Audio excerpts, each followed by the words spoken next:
ಸ್ಟ್ರೈಕಿ ಕುಂತಿದೆ, ನನಗೇನು ಗೊತ್ತಿಲ್ಲ, ಮಾಹಿತಿ ಇಲ್ಲ ಅಂತ ಹೇಳ್ತಾರೆ. ದೊಡ್ಡ ಮಟ್ಟದಲ್ಲಿ ರ್ಯಾಲಿ ಮಾಡಿ ನಾವು ಕೊಟ್ಟೋದು. ಅವತ್ತು ಅಸಿಸ್ಟೆಂಟ್ಗೆ ಕಳಿಸಿದ್ರು, ಅವ್ರು ಸದಾ ಬರಲಿಲ್ಲ. ಯಾಕೆ ಗೊತ್ತಿಲ್ಲ ಅಂತ ಹೇಳ್ತಾರೆ.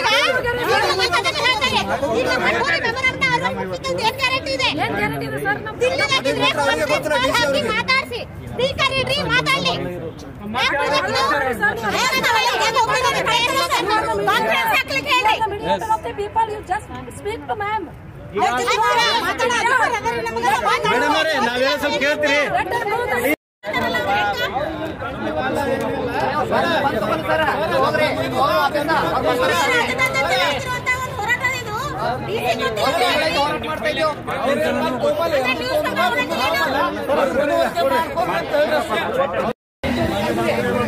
ಕೊಡ್ರಿ ಸರ್,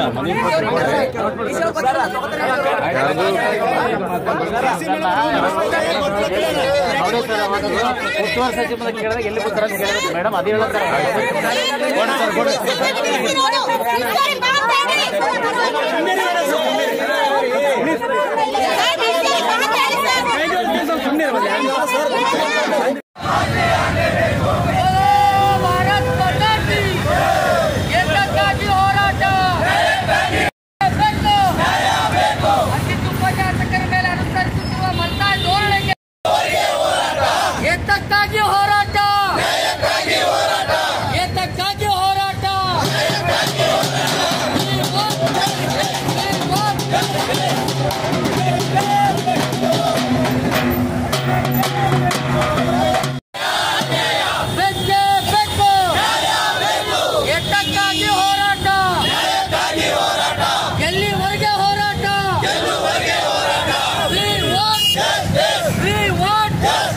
ಅತಿಥಿ ಉಪನ್ಯಾಸಕರ ಮೇಲೆ ಮಲ್ತಾಯಿ ಸರ್ಕಾರಕ್ಕೆ,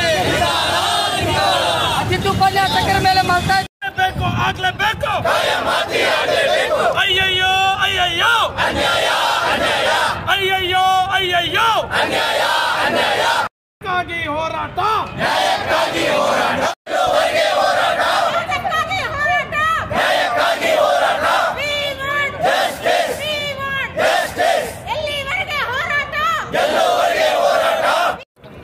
ಇವತ್ತಿನ ಹೋರಾಟ ನಮ್ಮದು 31ನೇ ದಿವಸ ಹೋರಾಟ ಆಗಿದೆ. ಕರ್ನಾಟಕ ಸರ್ಕಾರ ನಮಗೆ ಮಲ್ತಾಯಿ ಧೋರಣೆಯನ್ನು ತೋರಿಸ್ತಾ ಇದೆ. ನಾವು ಬೆಳಗಾವಿ ಅಧಿವೇಶನದಲ್ಲಿ ಸುಮಾರು 15,000 ಹೆಚ್ಚು ಜನ ನಾವೇನಪ್ಪ ಅಂದ್ರೆ ಭಾಗವಹಿಸಿದ್ವಿ. ಅಲ್ಲಿಯಕ್ಕಂಥ ಸರ್ಕಾರ ನಮ್ಮ ಅತಿಥಿ ಉಪನ್ಯಾಸಕರ ಒಂದು ಹೋರಾಟವನ್ನು ಬೃಹತ್ ಮೆರವಣಿಗೆ ಮೂಲಕ ನಾವು ಅಲ್ಲಿ ಒಂದು ವಿಧಾನಸೌಧದಲ್ಲಿ ಆಗ್ತಕ್ಕಂಥ ಸನ್ನಿವೇಶದಲ್ಲಿ ನಾವು ಪ್ರತಿಯೊಂದನ್ನು ಅತಿಥಿ ಉಪನ್ಯಾಸಕರ ಬೇಡಿಕೆಗಳನ್ನು ನಮ್ಮ ಶಿಕ್ಷಣ ಸಚಿವರಿಗೆ ನಾವು ಭಾಳಷ್ಟು ನಿರ್ಣಯವಾಗಿ ನಾವು ಕೊಟ್ಟಿದ್ದೆವು. ಆದರೂ ಕೂಡ ನಮ್ಮ ಈ ಒಂದು ಉನ್ನತ ಶಿಕ್ಷಣ ಸಚಿವರಾದಂಥ ಶ್ರೀ ಅಶ್ವಥ್ ನಾರಾಯಣ ಸರ್ ಅವರು, MC ಸುಧಾಕರ್ ಅವರು ಈಗಾಗಲೇ ತಕ್ಷಣ ನಮ್ಮನ್ನು ಖಾಯಮತಿ ಮಾಡಬೇಕೆಂದು ತಮ್ಮಲ್ಲಿ ವಿನಂತಿಸಿಕೊಳ್ಳುತ್ತಿದ್ದೆವು. ಈ ಒಂದು ರಾಜ್ಯದಂತೆ ನಡೆಸುತ್ತ ಹೋರಾಟಕ್ಕೆ ಮುಂದೆ ಹೋಗುವಂಥ ಹೋರಾಟ ಹೊಣೆಗಾರಿಕೆ ಇದು MC ಸುಧಾಕರ್ ಸರ್ ಅವರೇ ಹೊಣೆಗಾರಕ್ತ ಅಂತಕ್ಕಂಥ ಮಾತನ್ನು ನಾವು ಇಲ್ಲಿ ಹೇಳ್ತಿದ್ದೆವು. ಸುಮಾರು ನಾವು 15ರಿಂದ 20 ವರ್ಷದಿಂದ ನಾವು ಈ ಒಂದು ಹೋರಾಟವನ್ನು ಮಾಡ್ಕೊತಾ ಬಂದಿದ್ದೆವು. ಯಾವುದೇ ನಮ್ಮ ಸಮಸ್ಯೆಗೆ ಪರಿಹಾರ ಕೊಡೋದೆ ಯಾವುದೇ ಸರ್ಕಾರ ಇರಲಿ, ಇವತ್ತು BJP ಇರಲಿ, ಕಾಂಗ್ರೆಸ್ ಇರಲಿ, JDS ಇರಲಿ, ಯಾವುದೇ ಸರ್ಕಾರ, ನಾವು ಆ ಸರ್ಕಾರ ಈ ಸರ್ಕಾರ ಅಂತ ನಾವು ಅದಕ್ಕೆ ನಾವು ಧಿಕ್ಕಾರ ಹಾಕ್ತಾ ಇಲ್ಲ. ನಮ್ಮ ಒಂದು ಹೋರಾಟ ಈ ಒಂದು ಅತಿಥಿ ಉಪನ್ಯಾಸಕರ ರಾಜ್ಯದಲ್ಲಿ ನಡೀತಕ್ಕಂಥ ಹೋರಾಟಕ್ಕೆ ಇನ್ನೂ ಎಷ್ಟು ದಿನ ಇನ್ನು ಮುಂದೆ ಹೋಗ್ಕೋತಾರೆ, ಅದಕ್ಕೆ ಹೊಣೆ ಹೊತ್ತೋದು ಯಾವುದೇ ಸರ್ಕಾರ ಇರಲಿ ಇದು ಮುಂದೆ ಕಠಿಣ ಕ್ರಮ ಆಗ್ತಕ್ಕಂಥ ಮಾತನ್ನು ಹೇಳಲು ಇಷ್ಟಪಡ್ತಾರೆ. ಸೊ ಸಂಬಂಧಪಟ್ಟ ಅಧಿಕಾರಿಗಳಿಗೆ ಆಗಿರ್ಬೋದು, ಯಾವ್ದು ಮಿನಿಸ್ಟ್ರಿಗೆ ಭೇಟಿ ಆದ್ರೆ ಸಂಬಂಧಪಟ್ಟಂಥ ಅಧಿಕಾರಿಗಳಿಗೆ ನಾವು ಆಲ್ರೆಡಿ ಹೇಳಿದ್ದೆವು. ಉನ್ನತ ಶಿಕ್ಷಣ ಸಚಿವರೇ ಇದ್ದಾರೆ, ಅವರಿಗೆ ನಾವು ಹೇಳಿದ್ದೆವು. ಹೇಳಿದ ತಕ್ಷಣ ಆದರೂ ಕೂಡ ಅವರು ಯಾವುದೇ ಒಂದು ಪ್ರತಿಕ್ರಿಯೆ ಕೊಡ್ತಾ ಇಲ್ಲ. ನಾವು ಸಮಯ ಕೊಡಿ, ಅವಕಾಶ ಕೊಡಿ ಅಂತ ಇದ್ದಾರೆ. ಎಷ್ಟು ದಿನ ಬೇಕು ಅವಕಾಶ ಅವರಿಗೆ?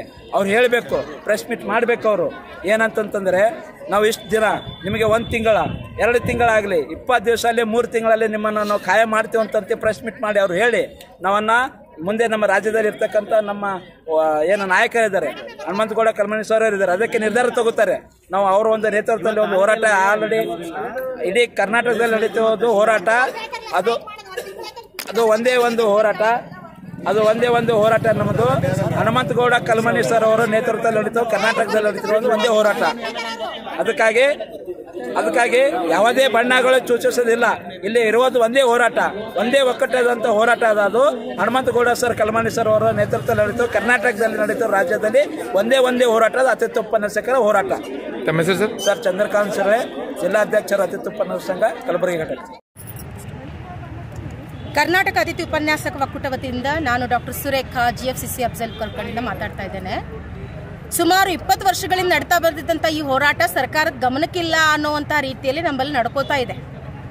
ಸುಮಾರು 1 ತಿಂಗಳಿಂದ, ಲಾಸ್ಟ್ ತಿಂಗಳು 23ನೇ ತಾರೀಕಿಂದ ನಾವು ತರಗತಿಗಳನ್ನು ವೇತನ ರಹಿತವಾಗಿ ಬೈಕಾಟ್ ಮಾಡಿ 1 ತಿಂಗಳಿಂದ ಸತತವಾಗಿ ಕರ್ನಾಟಕ ರಾಜ್ಯದಾದ್ಯಂತ ನಾವು ಹೋರಾಟವನ್ನು ಮಾಡ್ತಾ ಇದ್ದೀವಿ. ವಿವಿಧ ರೀತಿಯಲ್ಲಿ ಹೋರಾಟ ಮಾಡ್ತಾ ಇದ್ದೀವಿ ಸರ್. 1 ರೀತಿಯಿಂದಲ್ಲ, 2 ರೀತಿಯಿಂದಲ್ಲ, ಬೇರೆ ಬೇರೆ ವಿಧಾನಗಳಲ್ಲಿ ನಾವು ಸರ್ಕಾರವನ್ನು ಎಚ್ಚೆತ್ತುವಂಥ ಕೆಲಸಗಳನ್ನು ಮಾಡ್ತಾ ಇದ್ರು ಕೂಡ ನಮ್ಮನ್ನು ಕ್ಯಾರೆ ಅಂತ ಇಲ್ಲ ಸರ್ಕಾರ. ಈ ಸರ್ಕಾರ ಈ ಅಧಿಕಾರಕ್ಕೆ ಬರಬೇಕಾದ್ರೆ ತಮ್ಮ ಪ್ರಣಾಳಿಕೆಯಲ್ಲಿ ಅತಿಥಿ ಉಪನ್ಯಾಸಕರನ್ನ ನಾವು ಕಾಯಂ ಮಾಡ್ತೀವಿ ಅಂತ ಹೇಳಿ ಅದು ತನ್ನ 6ನೇ ಪ್ರಣಾಳಿಕೆ ಒಳಗೆ ಸೇರಿಸ್ಕೊಳ್ತು. 5 ಪ್ರಣಾಳಿಕೆ ನುಡಿದಂತೆ ನಡೀತೀವಿ ಸರ್ಕಾರ ಅಂತ ಹೇಳ್ತಿದ್ದಂತ ಈ ಕಾಂಗ್ರೆಸ್ ಸರ್ಕಾರ ನಮ್ಮ ಅತಿಥಿ ಉಪನ್ಯಾಸಕರನ್ನ ಕಾಯಂ ಮಾಡಿ ನೀವು ನುಡಿದಂತೆ ನಡೀರಿ ಸರ್. ಸಿದ್ದರಾಮಯ್ಯ ಸರ್ ಅವರೇ, ನಾನು ನಿಮಗೆ ಪ್ರಶ್ನೆ ಮಾಡ್ತಾ ಇದ್ದೀನಿ ಇವತ್ತು. ನೀವೇನು ವಿರೋಧ ಪಕ್ಷದ ನಾಯಕರಾಗಿದ್ದಂತ ಸಂದರ್ಭದಲ್ಲಿ ಶಾಸನವನ್ನು ತೆಗೆದುಕೊಂಡು ಬಂದು ಅತಿಥಿ ಉಪನ್ಯಾಸಕರನ್ನ ಸೇರಿಸ್ಕೊಳ್ಬಹುದು, ಅವರನ್ನ ಕಾಯಂ ಮಾಡಬಹುದು ಅನ್ನುವಂತ ಮಾತನ್ನ ನೀವು ಮಾಡಿದ್ರಿ. ಅದನ್ನ ಈಗ ಯಾಕೆ ಸತ್ಯ ಮಾಡ್ತಾ ಇಲ್ಲ ನೀವು? ಸುಮಾರು 4 ದಿನದ UG ಮತ್ತು PG ಎರಡು ರೀಓಪನಿಂಗ್ ಆದಾಗಿನಿಂದ ನಾವು 4 ದಿನದಿಂದ ಸ್ಯಾಲರಿ ತಗೊಂಡಿಲ್ಲ ಸರ್. ನಮ್ಮ ಪರಿಸ್ಥಿತಿ ಹೆಂಗಿರ್ಬೋದು? ನಾವೆಲ್ಲ ಬೀದಿಗೆ ಬಂದೀವಿ, ಊಟಕ್ಕೆ ಗತಿ ಇಲ್ಲದಂತ ಪರಿಸ್ಥಿತಿ. ಇವತ್ತು ನಾವು ಸಾಲ ಸೋಲ ಮಾಡಿ ಬದುಕಬೇಕಾದಂತ ಸನ್ನಿವೇಶ ನಿರ್ಮಾಣ ಆಗ್ಯದ. ಅದಕ್ಕೆಲ್ಲ ಯಾರು ಹೊಣೆ? ಸರ್ಕಾರವೇ ನೇರ ಹೊಣೆ.